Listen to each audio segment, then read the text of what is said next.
C'est officiel, Hunter x Hunter, le chef-d'œuvre de Togashi, est enfin de retour avec son tout nouveau chapitre cette semaine. Alors, pour fêter ça déjà de 1, abonnez-vous à la chaîne. Oui, parce que j'ai eu Togashi au téléphone, il m'a dit si vous vous abonnez à la chaîne à Skip, du coup, il fait 10 chapitres d'affilée. Si vous n'avez pas les chapitres, vous savez qui blâmer, voilà. Laissez un pouce bleu si vous aimez bien cette vidéo, parce que pour fêter le retour de Hunter x Hunter, les amis, sans transition, voici 101 faits absolument dingos que vous ne connaissez pas et qu'il faut absolument savoir sur Hunter x Hunter. Genre vous les savez pas, genre c'est la honte, au moins après cette vidéo vous pourrez frimer en public. Alors, je sais pas si c'est un vrai flex de connaître 101 faits sur Hunter x Hunter. Tante Mito n'est pas la tante de Gon, c'est sa cousine. Tante Mito d'ailleurs a longtemps fait croire à Gon que ses parents étaient morts. Donc 3 Tante Mito est une grosse mytho. Bon, celui-là, peut-être que je l'ai inventé, mais vous inquiétez pas, il y en a d'autres. Les doubleuses de Gon et Mito, d'ailleurs, sont mère et fille dans la vraie vie. Et ça me réchauffe le cocolo. Gon n'a jamais été premier dans ces sondages de popularité, les 3 sondages sortis au Japon, car les fans ont toujours mis avant lui Killua et Kurapika. Gon et Luffy, d'ailleurs, partagent la même date d'anniversaire. Voilà, 2 taureaux bien ascendants crétins. Bon, j'avoue, c'est un peu une balle perdue pour Gon, mais... Ah, d'ailleurs, lorsque j'avais fait les 101 faits sur l'attaque des titans, vous étiez nombreux à dire que c'était mieux par catégorie au lieu de revenir sur les personnages. Donc on fait ça par catégorie et on continue alors sur notre ami Gon, qui est largement, vous le savez, inspiré de Sangoku, le papa de tous les mangas, à qui d'ailleurs il emprunte directement sa coupe de cheveux. Et la comparaison ne s'arrête pas là, puisqu'ils sont tous les deux très peu doués avec les chiffres, et puis leur papa est également allé acheter des cigarettes il y a un peu trop longtemps. D'ailleurs, quand est-ce qu'il revient? Gon représente la passion, là où Killua, lui, symbolise la raison. Et vous allez voir, le yin et le yang chez les deux bonhommes là, on n'a pas fini d'en parler. Tout le monde peut apprendre à utiliser son nen, c'est pas un don, mais alors il y a des utilisateurs innés qui comprennent et développent cette utilisation de manière spontanée, et Gon n'en fait pas partie du tout. Écoutez-moi bien, Gon se fracture systématiquement le bras dans tous les arcs, à part 2. Je vous laisse trouver les 2 en commentaire. Gon appelle Jin papa, uniquement dans l'animé de 99, parce que dans l'animé de 2011, il dit juste des trucs genre le vieux. Est-ce que c'est pas un peu symptomatique de la génération Z? Dans l'animé de 99 d'ailleurs toujours, Gon a la même seiyuu que Naruto. Le 5 mai, donc l'anniversaire de Gon, c'est le jour au Japon de la célébration des enfants. Ce qui signifie que Gon incarne bel et bien l'enfance dans tous ses aspects. Naïveté, mais également colère, grandeur d'âme. Là où Killua, lui, est désabusé comme un adulte. Gon Freaks renvoie directement à l'anglicisme freaks, vous savez, c'est curiosité, ces choses bizarres, t'es un freak, t'es un taré quoi. Et le prénom Gon, tout simplement, a l'onomatopée Gon, qui signifie un coup fort.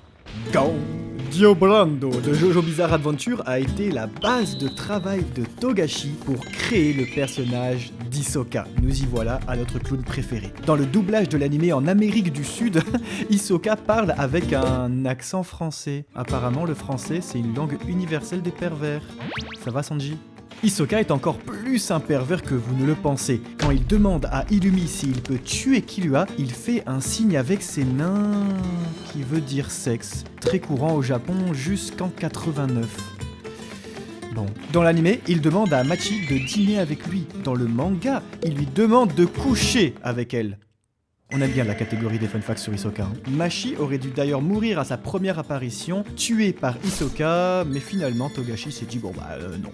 C'est le créateur de Tokyo Ghoul qui a réalisé le one-shot sur les origines de Hisoka. Allez le voir, c'est bien dessiné, bien écrit. Et d'ailleurs, c'est dedans qu'on apprend que c'est de sa mère qu'il reçoit la maîtrise et la passion des cartes. Où Hisoka, en réalité, veut dire secret, ce qui colle parfaitement avec cette figure d'antagoniste quelque peu ambigu, si je puis me permettre. Killua, notre petit goth, déteste les poivrons rouges, mais il aime explorer les cockpits et boire du thé. Dans le manga, il porte une tenue très similaire à celle qui sera choisie pour représenter Toji Fujiguro dans Jujutsu Kaisen. Un pantalon bouffant, blanc avec une ceinture noire nouée à la taille et un haut foncé.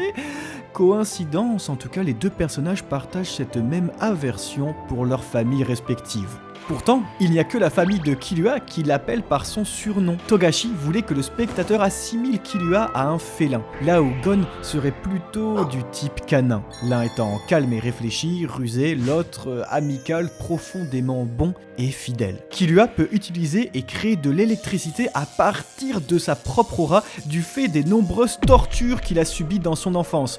et qui impliquait notamment, vous l'avez deviné, des électrocutions, c'est horrible. D'ailleurs, tous les utilisateurs du naine de la transformation dans la famille Zoldyck ont les cheveux argentés. C'est un bon moyen mémotechnique. Killua signifie tuer, et donc sera celui naturellement qui tue, non seulement pour sa famille, mais également pour permettre à Gon de ne jamais devenir un assassin comme lui. La famille Zoldyck a pour tradition de commencer le prénom de leur enfant avec la dernière syllabe du prénom du précédent. Par exemple, Ilumi, avec le mi à la fin, on commence pour l'enfant suivant, Miruki. Et Miruki, on a ki à la fin, donc on a Killua. Ah, une famille bizarre, hein.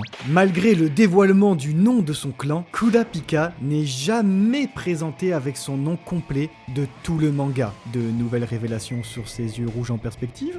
Kurapika est d'ailleurs le seul hunter à utiliser 2 formes du naine grâce à ses yeux rouges. Il est également directement inspiré d'Omu, une gigantesque limace, personnage que vous connaissez très bien, puisque dans Naojika de Miyazaki. Limaces qui, elles-mêmes, sont aussi traquées pour des parties de leur corps très onéreuses. Il y a peut-être un personnage plus sexy que l'autre. Léolio est le crush fictif de Miss Univers au Japon en 2013.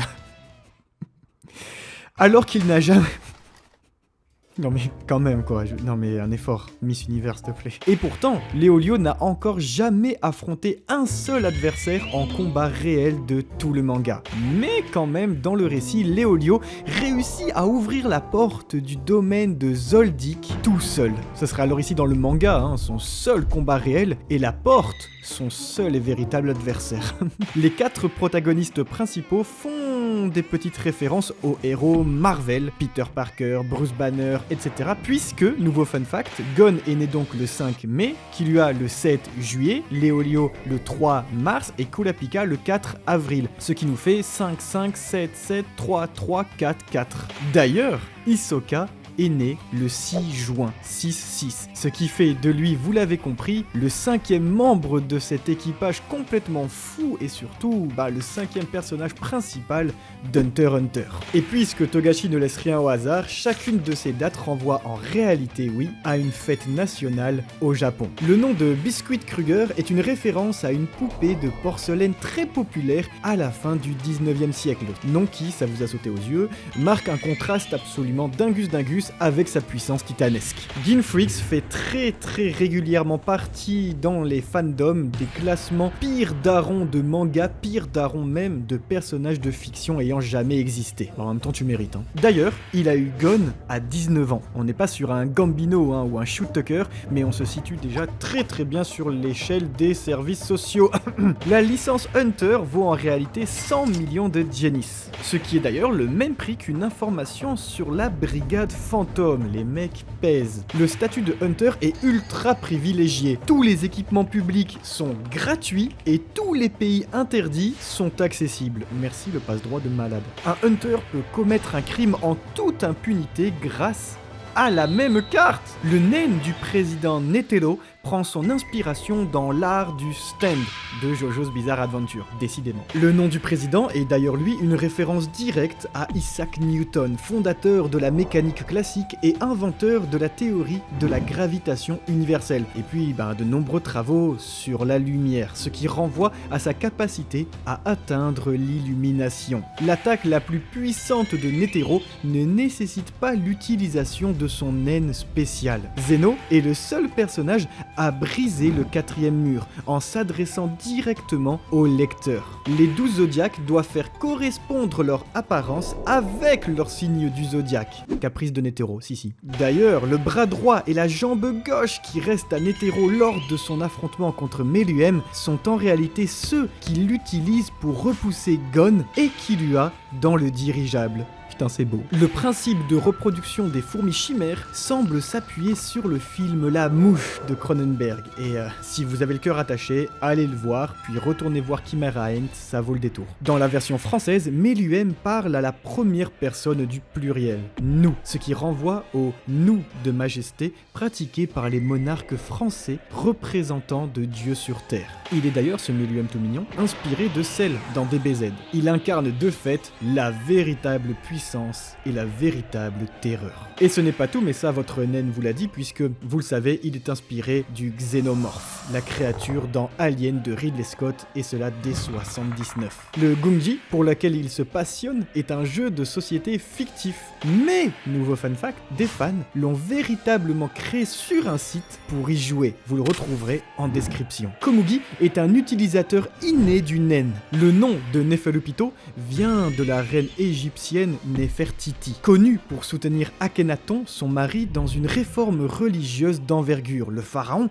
devient à la fois prophète et incarnation du dieu Aton. Meluem serait alors cette figure toute puissante divine. Ainsi, les gardes royaux ont été représentés sur le modèle de Le couronnement de la Vierge de Velázquez. On a donc une double référence religieuse, chrétienne et égyptienne. Kaito partage la même voix que Shanks le Roux dans One Piece. Chaque membre de la brigade fantôme a un tatouage comprenant un numéro de 1 à 13.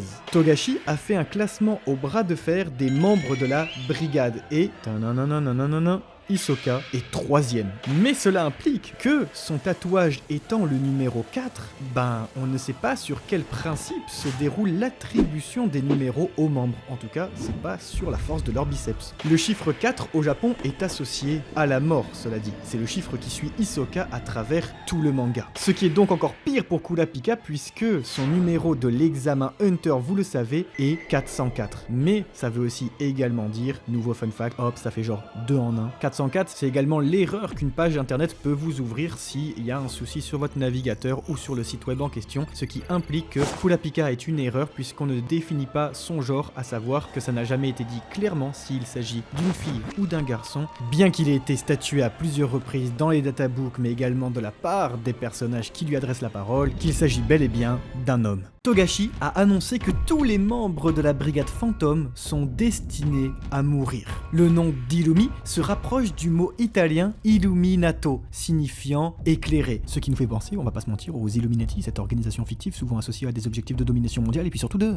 meurtre. C'est des assassins soldiques.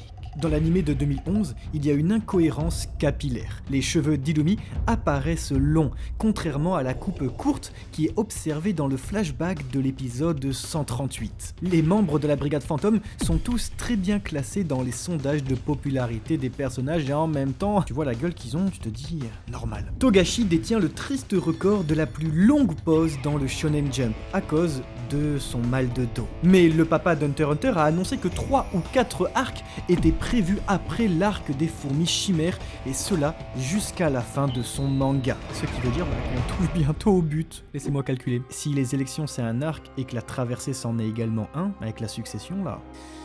D'ailleurs, toujours dans le même fun fact, je sais encore une fois 2 en 1, ne me remerciez pas, Togashi a prévu le coup et sait qu'il y a un monde où il n'arrivera jamais à finir Hunter x Hunter. C'est pourquoi il a prévu plusieurs fins sous les noms de A, B, C et D et que il nous dévoile la fin B et C de son manga tandis qu'il garde la fin A secrète qui serait celle si il arrive à finir Hunter x Hunter, celle qui sera publiée en manga, la véritable fin. Et si ce n'est pas le cas, alors la fin B et C qui sont disponibles gratuitement sur internet, on vous met également le lien en description, seront les fins par défaut. Le créateur de jeux vidéo dans l'arc de Grid Island est directement inspiré de l'hygiène de vie de son auteur. Non mais peut-être que c'est la pire inspiration de personnage qui a jamais existé. Togashi fait d'ailleurs des caméos sous la forme d'un petit chien dans l'anime de 99. Le titre de Hunter x Hunter vient d'une émission télé humoristique où le procédé comique de la répétition faisait beaucoup rire Togashi. Il a donc repris pour nommer son œuvre.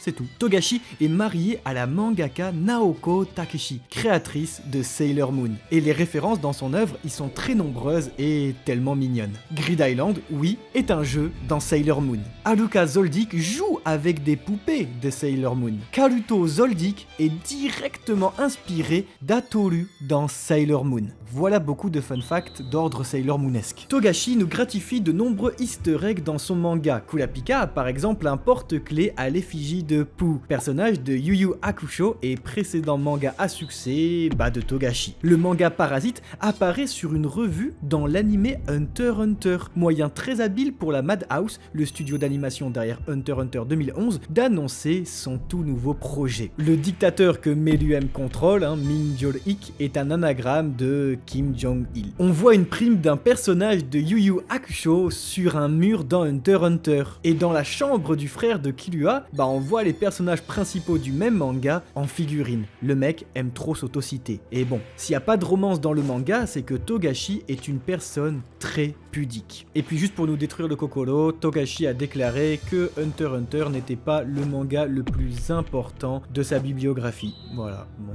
Ok, c'est toi le chef. Je vous en parlais tout à l'heure, à cause de ses problèmes de santé, Togashi a prévu 4 fins alternatives. Mais dans une d'entre elles, il y a une petite fille qui est celle de Gon, excuse me, a une existence tout à fait tranquille, mais elle veut pas du tout partir à l'aventure et quitter les gens qu'elle aime. Il semble alors que le gemme de l'égoïsme se soit bel et bien perdu dans la famille. Ouf. L'épreuve de balle aux prisonniers est aussi une anticipation bien simpsonesque de la hype autour de cette activité puisque le dodgeball, la balle aux prisonniers, verra son tout premier championnat du monde avoir lieu en 2012. Bravo Togashi. Hunter x Hunter est adapté en 2 comédies musicales et même une pièce de théâtre. Il est venu le temps des fourmis chimères qui a la ref la team. Il existe au moins 200 langues différentes dans Hunter x Hunter. À titre de comparaison, Tolkien en a créé 15. Est-ce que c'est la comparaison la plus foireuse du monde? Oui, parce que Tolkien était un linguiste, donc oui, les 15 langues existent, et oui, elles sont juste citées dans Hunter x Hunter, les 200, mais quand même, 200 langues, comment ils font pour se comprendre, quoi? Togashi a eu son premier enfant juste après l'apparition de son tout premier volume, ce qui a eu une grande influence dans l'évolution de l'histoire de son manga. En 98, une première adaptation en animé voit le jour, avec un épisode pilote en totale roue libre par rapport au manga.